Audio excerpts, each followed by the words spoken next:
It's so sad, isn't it? Poor people can't even take a day off work. It's hard to look at someone so shabby. I really feel for their son, not being able to choose his parents. Poor people should just stick together. Please, don't come near me.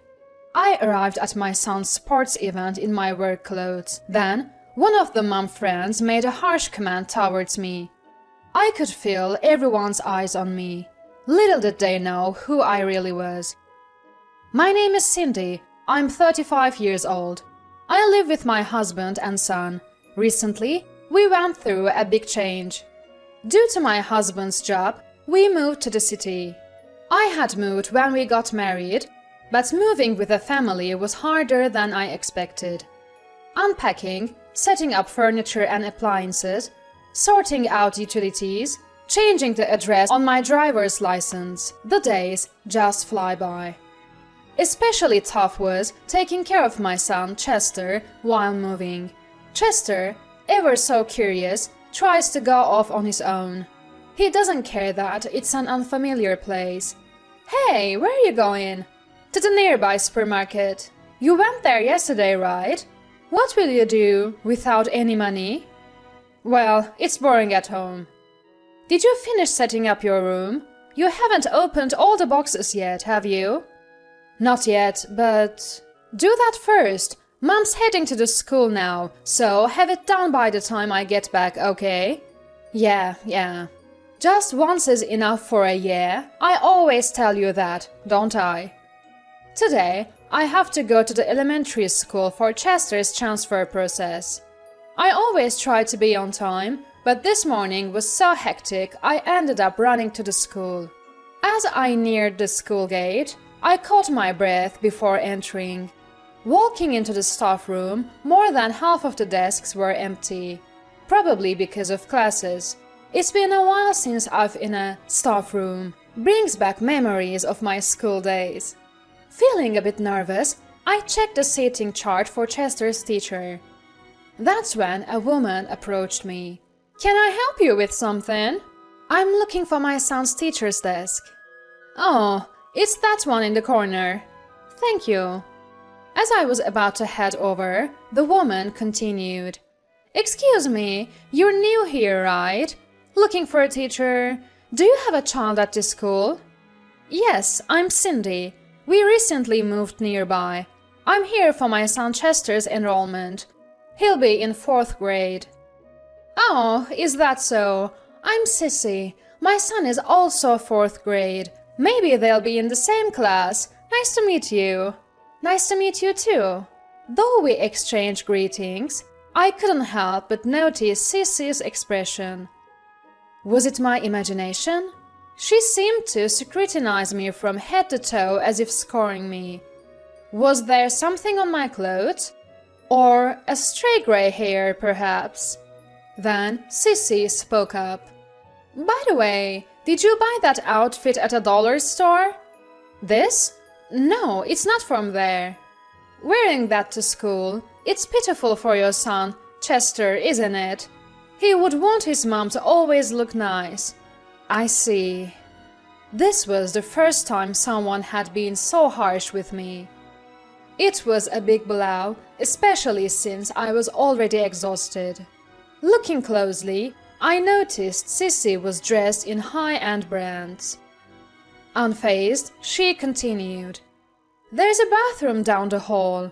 Why don't you look at yourself in the mirror? You'll understand what I mean.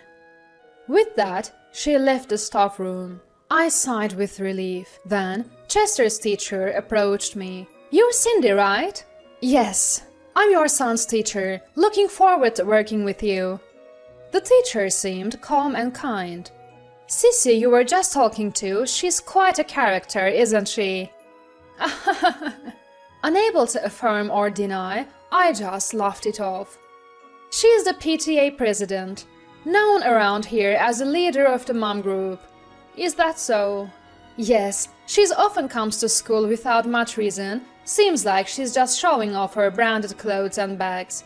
The teacher's troubled expression was memorable. Being a school teacher must be tough. Not only do they have to take care of students, but also handle parents. Anyway, I need to be careful around Sissy from now on, I thought to myself.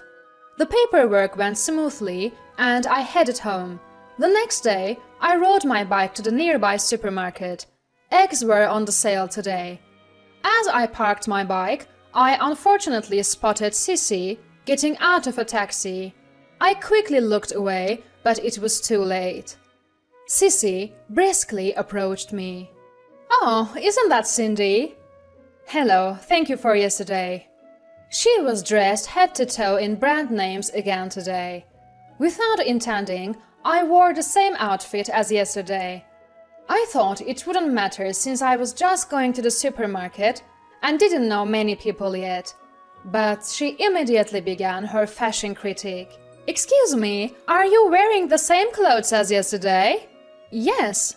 "I'm embarrassed. It's been hectic with the move." "That's just an excuse, isn't it? Can't you dress a bit more decently?" I was lost for words at Sissy's audacity. I may only earn 3,000 a year, but I never skimp on style. My husband, a CEO, always says that first impression count. Wait, 3,000? As I stood there speechless, she continued. "Make sure you dress up for next week's sports event. You don't want to be ridiculed, and it affects your child's education too." With that, she clicked her heels and disappeared into the supermarket. I didn't go inside, but instead rode my bike to another supermarket.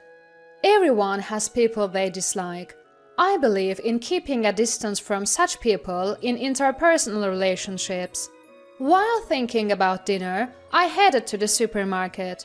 A week later, it was suddenly the day of Chester's sports event. I woke up early and started making his lunch. I planned to pack all of Chester's favorites: chicken nuggets, sausages, sandwiches. I decided to ignore nutritional balance just for today. Imagining Chester's happy face, I diligently packed the lunch. Then I noticed my mobile phone vibrating. Who could it be this early in the morning? It was a call from work. I had a bad feeling. I answered immediately. My hunch was right. There was a problem at work, and it seemed too much for my subordinates to handle alone. I quickly got ready and left for work.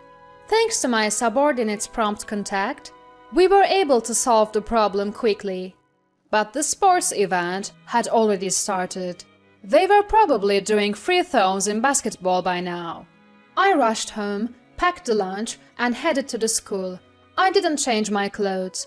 Rather than wasting time on that, I wanted to watch Chester do his best, even if it was just for a second longer. I arrived at the field, out of breath. The sports event was in full swing.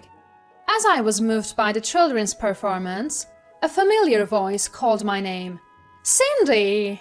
I turned around to see the last person I wanted to meet, Sissy. "Hello." Sissy looked at me, frowning.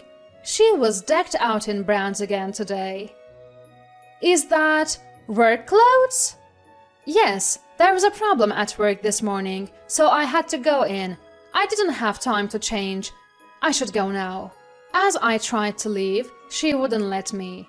"Wait a minute, work clothes? What kind of nerve do you have? Unbelievable!" Her mocking laughter echoed. I saw men in suits approaching from the VIP area. Sissy seemed unaware. She continued to tirade against me. "Poor people can't even take a day off work. How sad. It's hard to watch someone so shabby. Your son, unable to choose his parents, must be pitiful. Poor people should just stick together. Please don't come near me." Her loud words drew the attention of those around us. Everyone was looking our way, whispering among themselves. I was thinking about how to handle this situation. That's when I was approached by some men from the VIP area. A member of the parliament I often saw on street posters. "President Cindy, good work out there." "Thank you." "This morning must have been tough. but as expected of a president, resolving the issue so quickly. It was a team effort. I couldn't have done it alone. Are you here for a promotional activity today? Haha, no, my son goes to this school. Your son? I didn't know that. My apologies. I had met him as part of a promotional campaign. Hearing our conversation, Sissy looked confused. And for a good reason. She had pegged me as a poor person, but in reality, I'm a president. My husband is an executive at Sharon Doll, a world-renowned apparel company in New York. I'm the president of that company. Our annual turnover is $500,000. We had recently moved here from the heart of New York. I'm a bit shy to say this, but we fall into the category of what one would call celebrities. The work clothes I'm wearing are a new product from Sharon Doll, designed to revolutionize work attire by combining style and functionality. It took about 3 years to develop, and it's a product we are proud of. It's been making a buzz in Japan recently with extensive promotions. We hired a popular young actor as the model and advertised through TV commercials, magazines, and social media. It should be quite well known, but Sissy, only interested in established brands, didn't know about our company. The crowd started whispering. I heard people saying, "Isn't that Sharon Doll's new product?" Furthermore, rumors were spreading that Sissy, despite wearing branded clothes, was ignorant of the latest trends. Overwhelmed, Sissy quickly left the scene. I was bombarded with questions about the new product by other parents, but I left it to my subordinates and went to find Chester. I found him stretching, preparing for his turn. "Chester, do your best!" I shouted, making sure my voice wasn't drowned out by the surrounding noise. Quickly, Chester noticed and waved back. I managed to see his goal kick. He looked so pleased with himself. Watching him, my heart swelled with pride. Kids grow up so fast. That's why every moment is precious.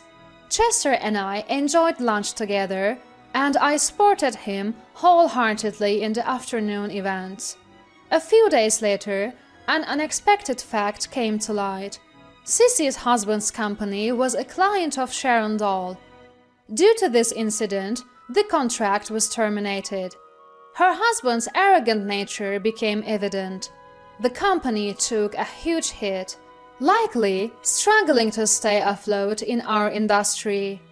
Once you get a bad reputation, it's almost impossible to recover. And Sissy's public insult to me became an issue with the education board.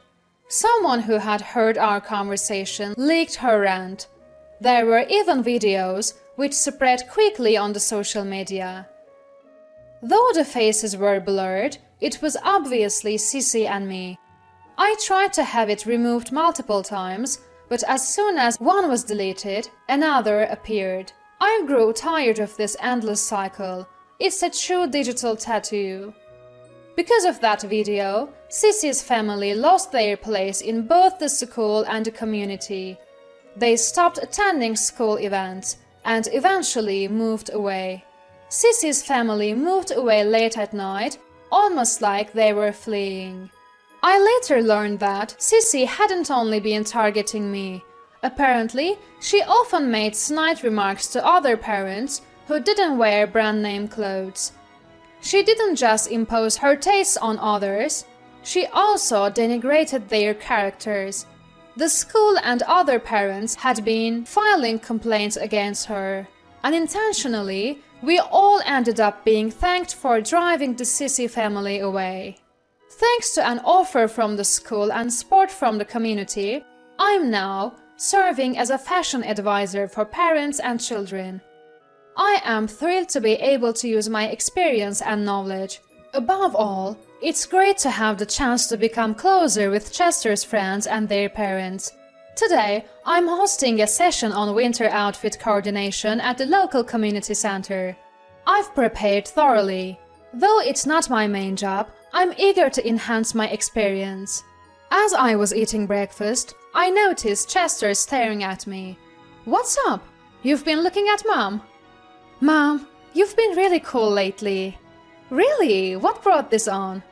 I didn't really understand your job before, but now I see your company's clothes on TV, and you're speaking today, right?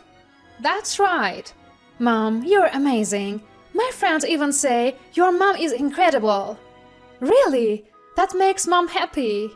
Balancing parenting and work is truly challenging. Sometimes I think about spending more time with Chester if I weren't working. But Chester seems to understand something from watching me work. It's been worth it, striving positively as a president, wife and mother. Mom's going to keep working hard, so you do your best in your studies, Chester. Okay. Just once for an okay. We finished our breakfast with smiles.